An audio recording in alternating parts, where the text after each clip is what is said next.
Hey folks, Matt Easton here, Schola Gladiatoria, and today we're going to be reviewing this beautiful sword from LK Chen called the White Arc, which is a Han Dynasty Jian. So I know a lot of you are keen to hear about this sword. We're going to break this review down into three basic parts. We're going to talk about this sword and its context in history. We're going to talk about the review of this particular sword, this as a replica, and finally we're going to do a little bit of cutting with it.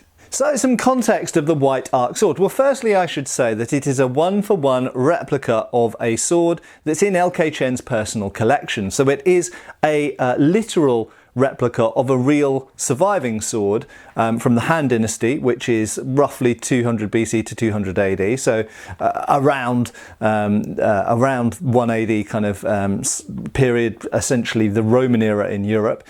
And we're going to look also just very briefly at a comparison with this other Jian that I've previously reviewed, the Magnificent Chu, to help put it into a little bit of context. So I'll just put down the White Arc for a second. So quite simply, China, the primary sword used by Chinese armies leading up to the years up to sort of 200 BC, was a bronze Jian. Okay, it was a Bronze Age, but it was a bronze Jian, but of superb quality. And the Chinese surviving examples of Chinese bronze Jian that have come out of graves and archaeological sites are of superb quality and still retain very good edges, and that's a topic for another video, but they are fascinating swords in their own right. Now the Chu kingdom basically made a steel version of the bronze sword, which is in the straight sword, the Jian, which was in widespread use at that time. And that's what the Magnificent Chu is. It is a Jian of the steel-bladed variety, but it is very much modelled on the bronze ones which went before. And you'll notice that it has these double fullers, and it is, even the hilt is very much of a similar shape to the bronze ones. Now, if we fast forward a bit in time, by the Han Dynasty, so 200 BC, and then through to, we're talking about around 2,000 years ago, we start to get the first widespread, pretty much across China, use of this steel-bladed Jian. And these came in various different lengths. This is a particularly long one, but I'll be talking about that in a minute. And these fulfilled the same role that the earlier bronze and then the Chu steel Jian had fulfilled, and that was they were massively produced. The term mass produced is a little bit complicated, but they were mass produced, and they were stored in arsenals, and they were issued as sidearms for Chinese armies, for Chinese soldiers. So these were battlefield weapons, unlike later Jian, but we'll talk about that in a little bit. And we know from records of the period that even when the Dao was introduced, which became the most widespread Chinese sort of infantry sword and cavalry sword after a certain point in the Han Dynasty, that there were thousands and thousands of these Jian in arsenals, in military arsenals, as well as Dao. So there was a period in which the straight sword, the straight double-edged sword, was very numerous and was issued to soldiers. And at the same time, the Dao, the single-edged sword, was also very numerous and issued to soldiers. And gradually over time, the Dao replaced the Jian. And the Jian, the straight sword of later periods, if we go all the way through to the Ming Dynasty, for example, this was by that point pretty much only, with a few exceptions, pretty much only a civilian sword. Somewhat similar perhaps to a rapier in Renaissance Europe. So the Jian as a sword type became a civilian sword, but it very much started off as a military sword. And in the Han Dynasty, it was still a military sword, and thousands of them were stored in state arsenals to be issued to soldiers. So this being the Han Dynasty Jian, which was really the last hurrah of the Jian as a military sword, again with a few later exceptions, but generally speaking, this was the last the last period that the straight double-edged sword, the Jian, was used in warfare in the Han Dynasty. And the question is, I suppose, one question we have to ask is, how was it used? What sort of weapon set was it used with? Well, we have to confess that this was a sidearm, so primary weapons for the most part were various types of pole weapon, and also large shields. Now, once again, I don't own a large Chinese shield. I would very much like to. But if we just grab the contemporary European equivalent, the Roman scutum, the Chinese shields were large. Perhaps not quite as big as the Roman scutum, but nevertheless they were large and they were used with these swords. So whilst the primary weapon might be a form of spear, this would be the backup weapon, so these were used with these. Obviously, comparing to a European context, that's actually relatively unusual that a sword of this length would be used with a large shield. Generally speaking, large shields are often coupled with shorter swords, although that's not necessarily the case if we go to Europe's Renaissance, where we do indeed see rapiers and so-called side swords with blades quite similar to this, and I'll talk about the comparison in a little bit, with blades quite similar to this used with shields, rotella, pavises and other types of shields as well. So this, to some degree, would probably have been used primarily as a thrusting sword, and certainly if we compare its statistics with swords from Europe and elsewhere, India as well, other swords which have blades of these sorts of proportions are principally thrusting swords, even if they have the ability to give a pretty nasty, pretty effective cut as well. But they would have been, as a military weapon, intended to be used with a shield. However, in a civilian context, this absolutely would have been used by itself. Not in the manner of a rapier exactly. Obviously, the Chinese swordsmanship styles were practiced extensively in fencing schools, just as they were later in Europe. And the Jian was a weapon which was used to thrust and to cut with in numerous ways, as far as we can tell. Obviously, there's very little source material about swordsmanship from that period, but that is something that LK Chen is working on himself, and he will be releasing more stuff to do with that, which is fascinating stuff from my perspective, definitely. But you can cut with these with a full blow and give quite authoritative cuts. However, principally, probably when these were used by themselves, they were probably given almost with a moulinet, as we would do with a sabre or spadroon, with probably smaller cuts, and of course with thrusts from all of the angles that you can thrust from. They don't have very much hand protection. Now, why would that be? Well, we know that there were versions with hand protection which were used for fencing practice, blunt versions. So they did know about hand protection. They were able to make hand guards for these sorts of swords, but they just chose not to.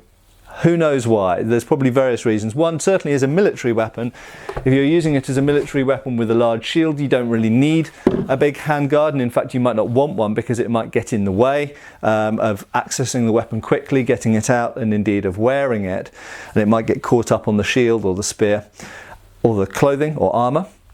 Additionally, in a civilian life, well, I've always said, you know, something's only an advantage or a disadvantage if the opponent has or doesn't have that thing.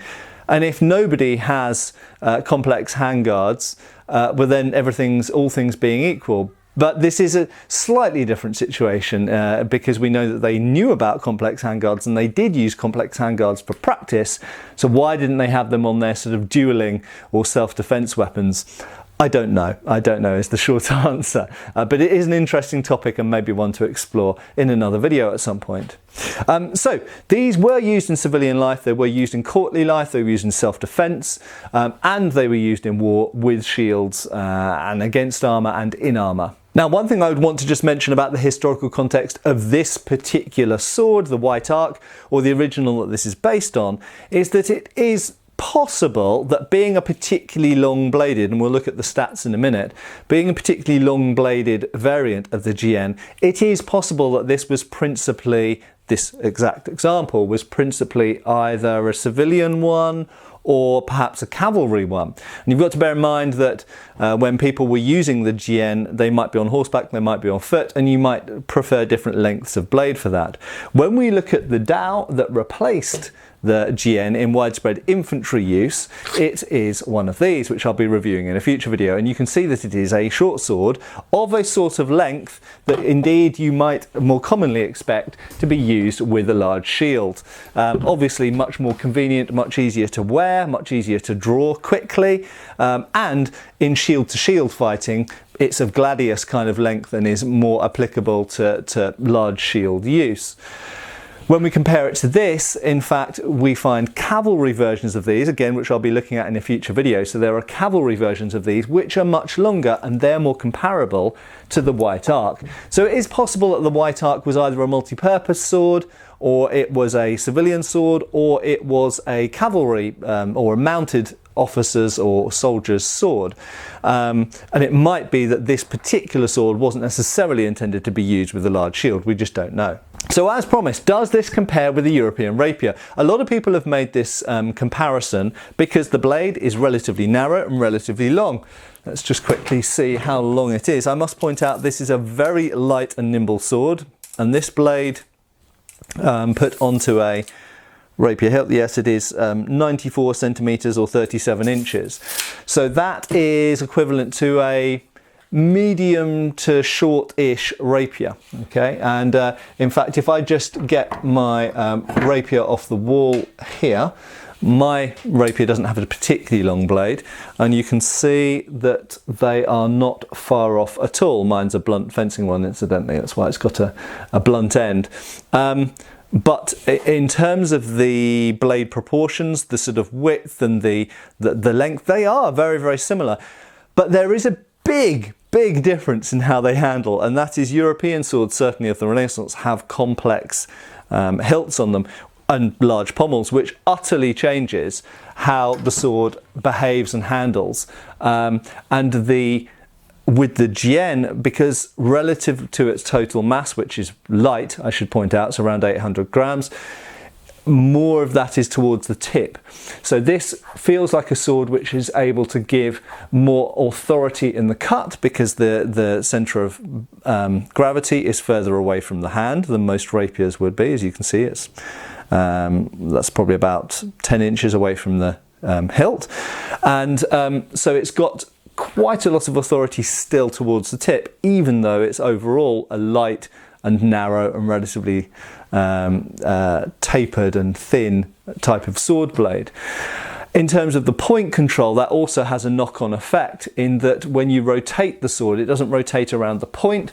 So European thrusting swords tend to, when you move them around, they tend to feel like the tip is staying in one place and the back end moves. With the Jian, or this particular example of Jian, when you move it around, it moves around this point here, which in the hand gives it more of the feeling, from a European perspective, more of the feeling of a cutting sword, something more like a sabre. And that's purely as a result, really, of having so little mass at the back end of the sword, of the actual hilt itself. So is it like a rapier? Yes and no. Not really.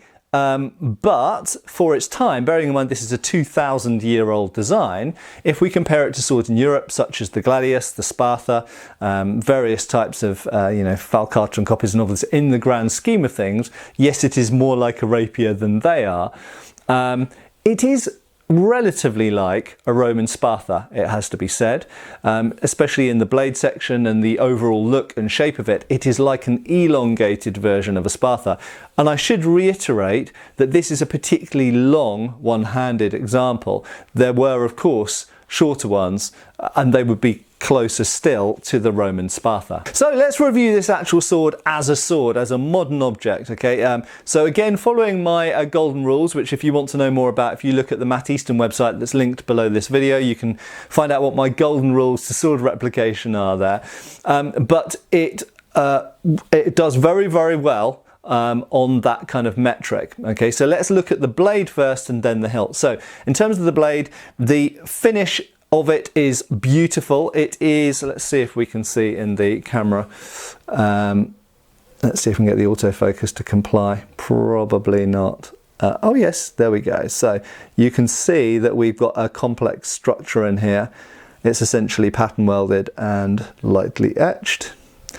And that is not necessarily 100% historically accurate to this period, but we know that they were working with probably laminated steels. Some of these Jian from this period have been polished and re-etched, original archaeological examples, and they do show a complex folded structure. It's not exactly like this, but it's reminiscent of it, and I personally love the look of this pattern moulding. It looks beautiful, looks classy, it's not overly etched, it's not overly contrasting, it's subtle and tasteful. Okay, so I really love that. It's not 100% accurate, but it's reminiscent of the type of look that the steel that they were using gave. In terms of the straightness and everything else, so if I look up the edge, it is absolutely arrow straight on that side, absolutely arrow straight on that side. Looking up the flats of the blades, there is like no rippling at all. This is so flat and so smooth. Very, very, very well made, okay? Very flat surface, very fine edge, very good edge geometry, single bevel, no secondary bevel. The midrib is nice and crisp and defined. It's not smooth, it's not wiggly at all. It's absolutely 100% dead straight. So this thing is like very, very precision made, okay? The edge geometry, the grind, the midrib, the straightness of the edge, everything is absolutely, absolutely spot on, top notch, top level. In terms of the edge fineness, well, first of all, as I always say, there's a difference between edge fineness or geometry and actual sharpness. Now, I can run my hand up and down this edge, okay, so it's not quite where I would want it to be if this was being used for test cutting on a regular basis. I will polish up that edge a little bit, but it requires minimal work with something like a DC4 ceramic stone or any other type of ceramic stone, or indeed a traditional whetstone. That edge is super fine, okay? The edge geometry is amazing and it is super fine. Right, in terms of the hilt, it's simple, but it is of the period. And it is historically correct, and it all appears to be completely solid and robust with no movement, no creaking, nothing moving in a way that it shouldn't. Okay, so we have precision bronze castings, pommel cap, which is basically hollow, and again basically hollow guard section. These are modelled from originals, okay? These are historically, 100% historically accurate. Underneath here you have a hardwood grip that is wrapped in cord. Now, there is nothing fancy or elaborate about this hilt, but there isn't supposed to be. This is a weapon which would have been produced in a factory, a workshop, and kept in storage in an arsenal, okay?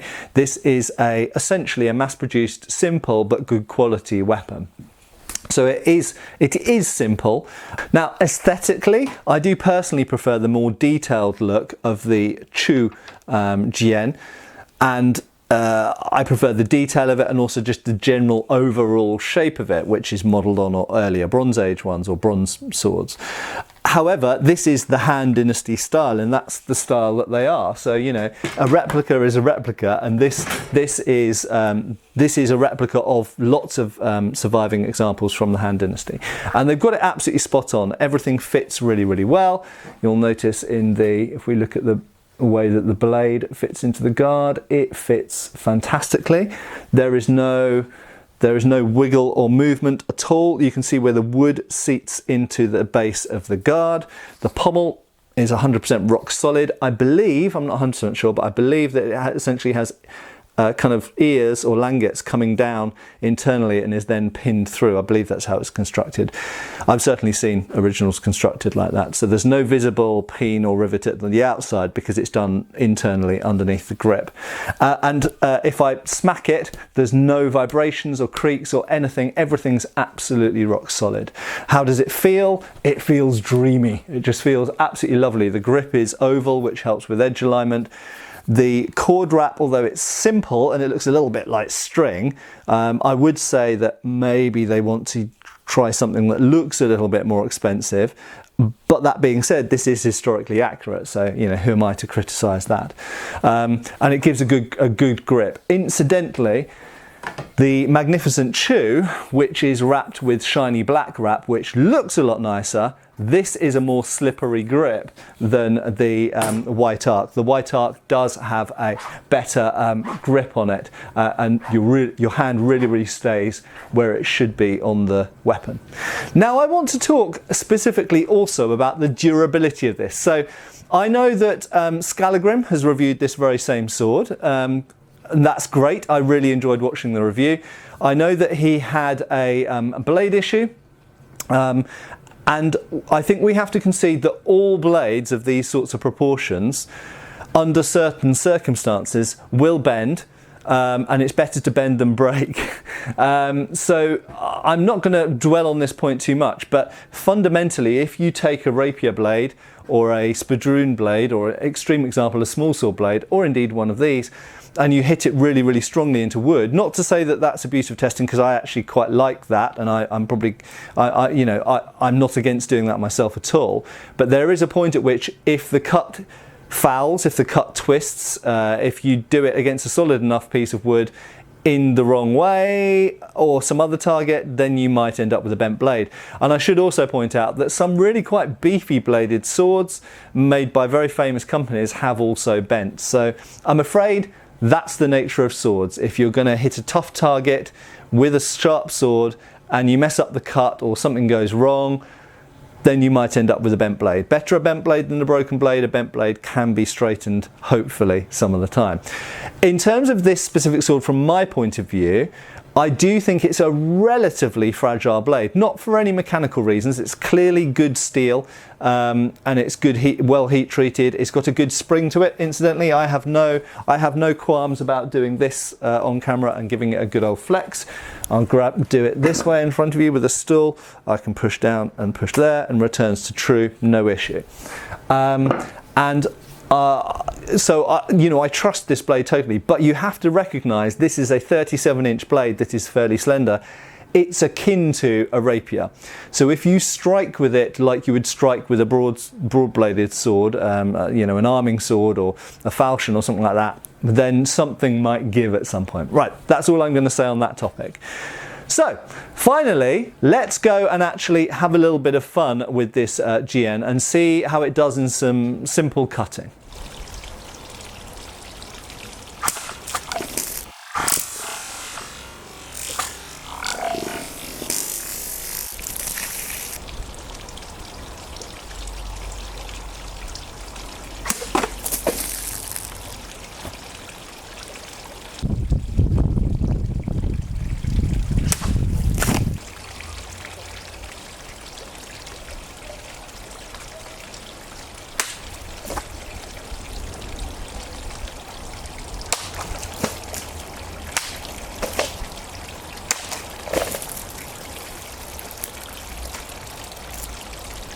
This is holly, fresh holly.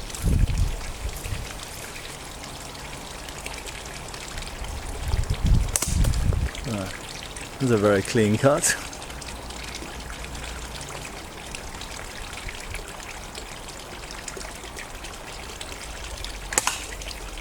That one went halfway through and then snapped the rest.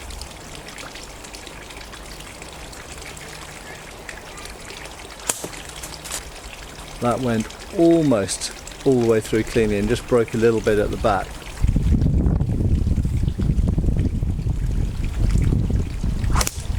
That actually went cleanly through, but so the stick started to move as it went, so you'll see it went clean through here and then scooped it a bit as the stick started moving. But pretty damn impressive, shows good edge geometry is really important for wood.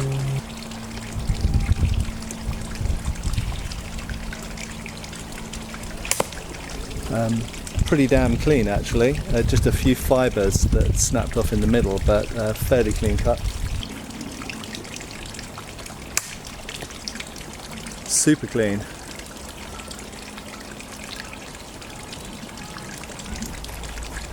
Right, so I'm deliberately gonna, this is over an inch thick piece of holly, this is.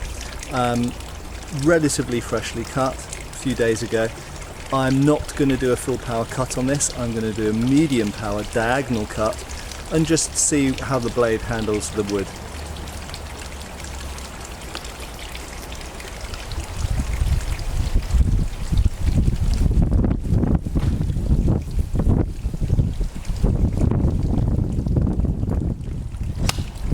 So,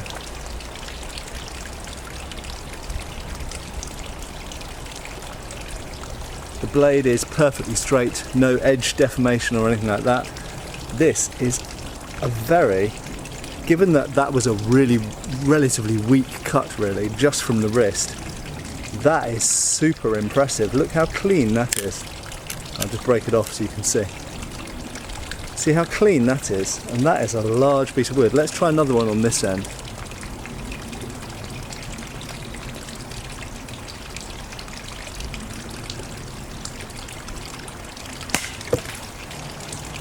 Again,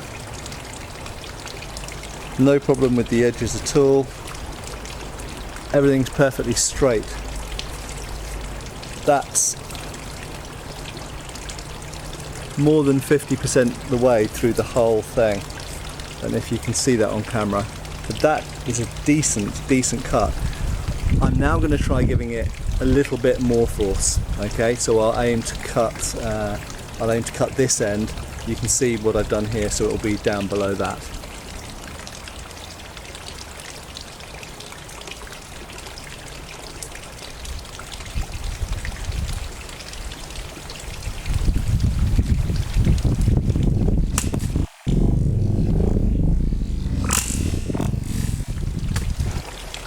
Wow. I'm a bit stunned by that. Let's just check the blade.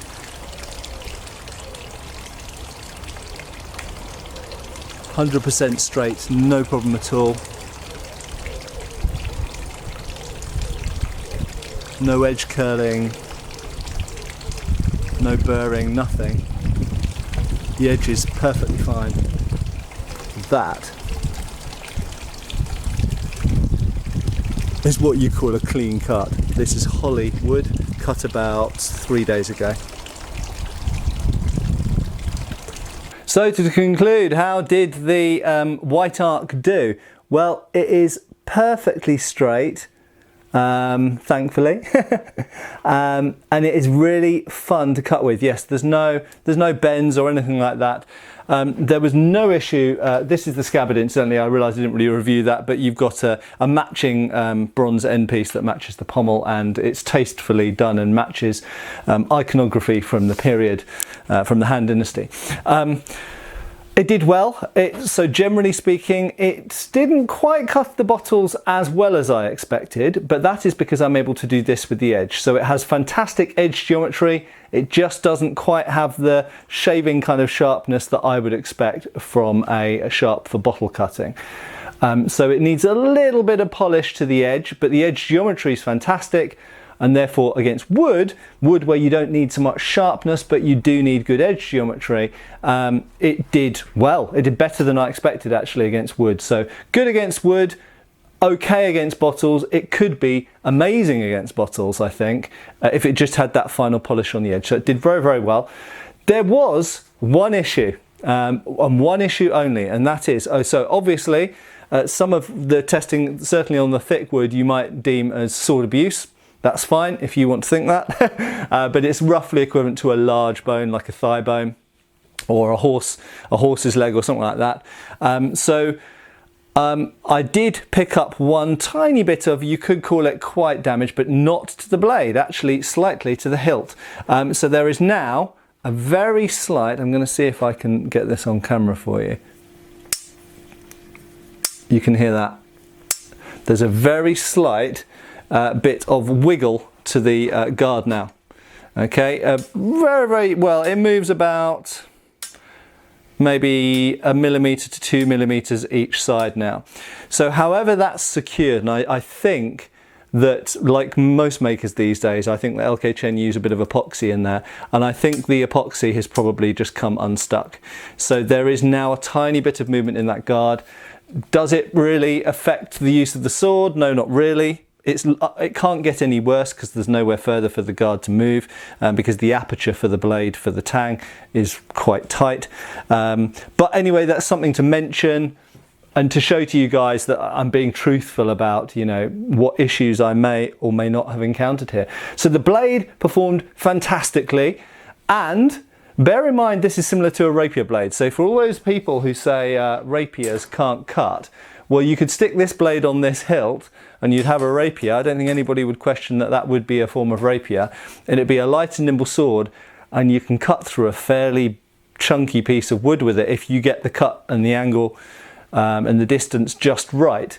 So rapiers and blades like these absolutely can cut very formidably, just as well as broader bladed swords can, just as well as sabres can, although they're not as robust. And that is an important point. And as we've seen with other videos, if you take a blade of these proportions and you cut very often against very heavy targets like pieces of wood or big pieces of bone, horses, armour, helmets, shields, okay, shield edges, and you have a sword of this proportion, there is a much enhanced chance of this sword failing, either bending or breaking.